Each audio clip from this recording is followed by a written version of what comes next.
turn it down. It's too f***ing late for that.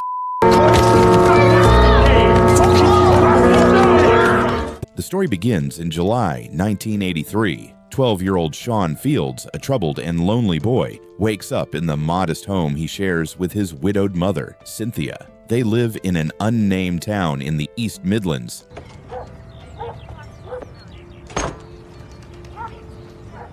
At a time when England is going through major social and political shifts. Margaret Thatcher's reforms, Falklands War aftermath, and social tensions fuel youth alienation, sparking the rise of skinhead groups across Britain. Shaun himself feels isolated and out of place. He's been banned from the local shop by Mr. Sandhu, an Asian shopkeeper, for reading comic books without buying them. Buy that. Yeah, 1 sec, mate. On the last day of the school term, things reach a breaking point. Shaun gets into a physical altercation with a boy named Harvey. Harvey mocks Shaun's outdated bell-bottom trousers and makes a cruel joke about Shaun's father, who died serving in the Falklands War. And your f***ing dad in the ashtray.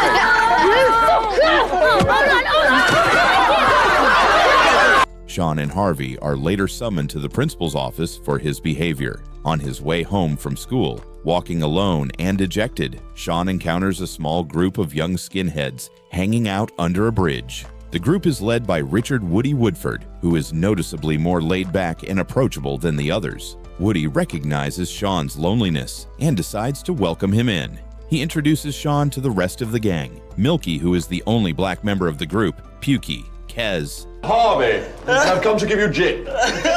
and Gary Gadget Flowers, an overweight and dim-witted boy with a childish temper. Shaun quickly connects with Woody, who listens to him when he talks about the bullying he faces at school, especially from Harvey. The group lightens the mood by making fun of Harvey's name and joking around, which makes Shaun laugh for the first time in a while. However, the mood shifts when Gadget starts claiming ownership of the spot Shaun has chosen to sit in. He insists it's his seat and pressures Shaun to move. Woody, attempting to be fair, reminds everyone that they're free to sit wherever they want. Despite this, Gadget persists, continuing to harass Shaun, who finally grows frustrated and decides to walk away. Pain in my ass. Bunch of bastards! After arriving home, Shaun talks with Cynthia about what happened at school. Hurt and frustrated, he requests Cynthia to move away and start fresh elsewhere. However, Cynthia stands firm, reminding Shaun that this is their home. We could move away.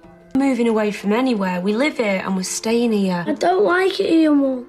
And they are staying here. Later, Gadget shows up at Shaun's house and invites him out. He mentions that Woody requests to see him again. Shaun accepts the invitation and joins the group. Together, they head out into the countryside for some harmless fun, which they jokingly refer to as hunting. During their outing, they stumble across an abandoned, boarded-up house. Excited and full of adolescent energy, they decide to break in just for the thrill of it. Inside, they explore the empty, crumbling space with loud laughter and youthful mischief.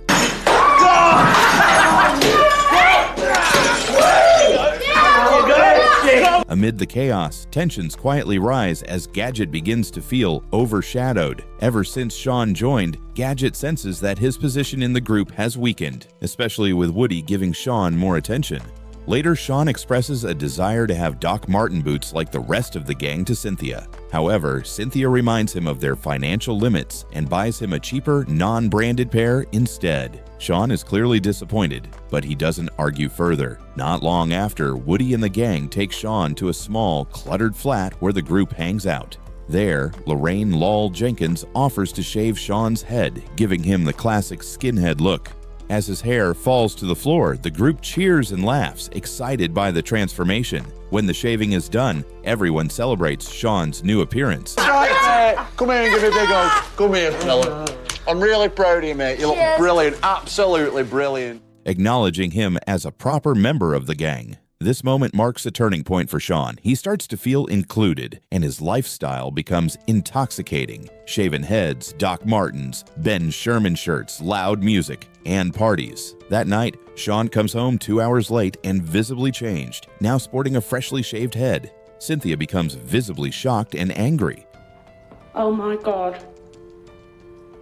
Concerned about the influence of his new friends, she decides to confront them directly the next day. She visits the group and scolds Lowell for shaving Shaun's head without permission. At the same time, she acknowledges Woody's kindness and thanks him for looking after Shaun. In the end, she leaves Shaun with the group, allowing him to spend more time with them.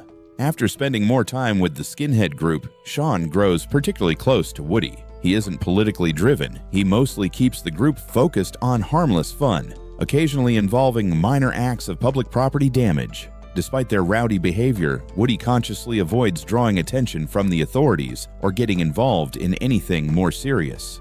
Amid this new social life, Shaun begins a romantic connection with Michelle, Smell, a quirky, stylish, bold personality. The two drift away from the party scene to spend some private time together, sharing a quiet moment and their first kiss. Later at a party, the mood takes a sharp turn when the group is unexpectedly confronted. A bald, heavily tattooed man wielding a machete suddenly storms in, creating a brief moment of chaos. Just as panic begins to spread, Andrew Combo Gascoigne, a former member of the original skinhead movement, jumps in and tackles the man. The entire scene turns out to be a staged prank. Combo, who has just been released after serving 3 years in prison, introduces the machete-wielding man as Banjo, an old associate. Woody, amused, reveals Combo's return to the group.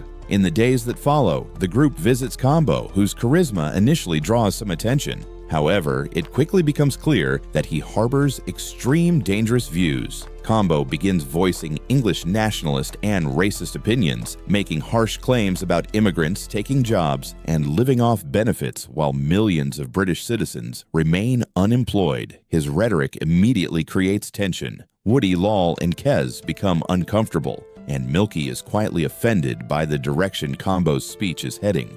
Combo continues to dominate the discussion and rants about the state of the nation. During his speech, he brings up the Falklands War, stating that British soldiers are dying overseas without purpose. Shaun, whose father died in that very war, becomes visibly upset and frustrated. Combo apologizes to him, but quickly seizes the opportunity to emotionally manipulate Shaun. He remarks that unless they stand up and fight for England, his father's sacrifice will have been meaningless. Gradually, Combo's manipulative tactics begin to work. Shaun decides to align himself with Combo. Pukey, who enjoys the aggressive edge of Combo's worldview, also joins, along with Gadget, who has grown resentful of Woody's constant teasing about his weight. Meanwhile, Woody tries to persuade Shaun to stay, but Shaun insists he wants to do something that would make his father proud. With that, the once close-knit group of skinheads is fractured, divided between Woody's laid-back, inclusive circle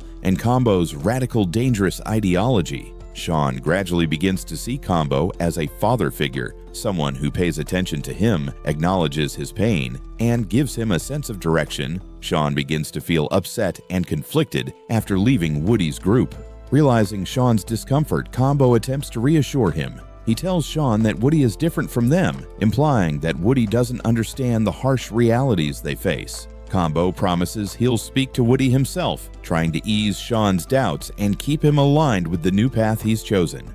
Over time, Combo's group grows more involved in far-right ideology. They attend a National Front meeting, where nationalist and racist rhetoric is promoted openly. On the drive back, tension builds. Pukey, increasingly uncomfortable with the ideology, voices his doubts about the hate-fueled politics. Meanwhile, Combo reacts with anger, and he pulls over in a remote stretch of countryside and violently assaults Pukey, hurling homophobic slurs and leaving him behind, abandoned in the countryside. The group continues its descent into more aggressive and criminal behavior. They begin tagging racist slogans across town, targeting minority communities. They intimidate children, vandalize local property, and leave threats on the walls of Asian-owned businesses. Shaun, now completely immersed in Combo's ideology, joins in.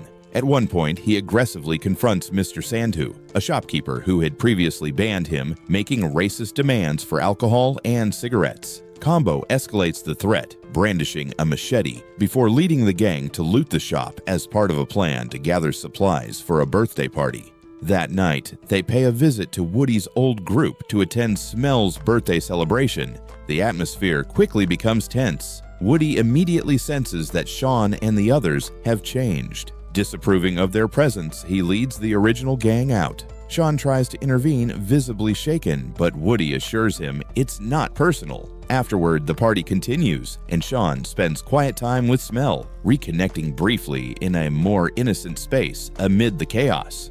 Later, Combo crosses paths with Lol on her way to work. He asks to speak with her, and despite her reluctance, she gives him a few minutes. In a vulnerable moment, Combo opens up about his feelings, revealing he's been carrying love for her ever since they were intimate years ago. Lol, however, does not feel the same. She gently but firmly rejects him. The rejection cuts deep, and Combo breaks down in tears and frustration. Elsewhere, Shaun brings Smell home to meet his mother, Cynthia. After that, in a misguided attempt to find comfort, Combo purchases cannabis from Milky, the only black member loosely affiliated with the Skinhead Circle, and invites him to the party. Under the influence, Combo and Milky begin to bond. For a brief time, they share laughs and stories. But when Milky speaks about his large, loving family and stable upbringing, Combo's resentment arises again. His envy boils into quiet rage, fed by deep insecurities. In a moment of uncontrolled violence, Combo launches a brutal assault on Milky, beating him unconscious. Banjo restrains Shaun as he tries to intervene, while Meggie stands by, stunned and horrified by the turn of events. Shaun, unable to tolerate the cruelty, defends Milky with words, but instead of listening, Combo throws Shaun out of the flat in a moment of blind rage, slamming the door behind him. When Banjo expresses a desire to also strike Milky, Combo lashes out at him too, savagely beating Banjo and forcing both him and Meggie out of the flat. Left alone with Milky's unconscious body, Combo is hit with the weight of his actions. Overcome with guilt and shock, he collapses into tears beside Milky, realizing the horror he has just committed. Later, Combo and Shaun bring Milky to a nearby hospital. Some time passes, and we see Shaun sits alone in his bedroom, reflecting on the recent events and staring at a photo of his late father. His mother, Cynthia, tries to comfort him, gently assuring him that Milky will survive. In the closing moments, Shaun walks along the beach, lost in thought. He carries the English flag, a gift from Combo, once a symbol of his misguided loyalty. Now recognizing what it has come to represent, Shaun throws the flag into the sea. It's a quiet, personal act of defiance, a symbolic farewell to the hateful ideology he once embraced, and a tribute to his father's memory and the true values Shaun believes England should stand for.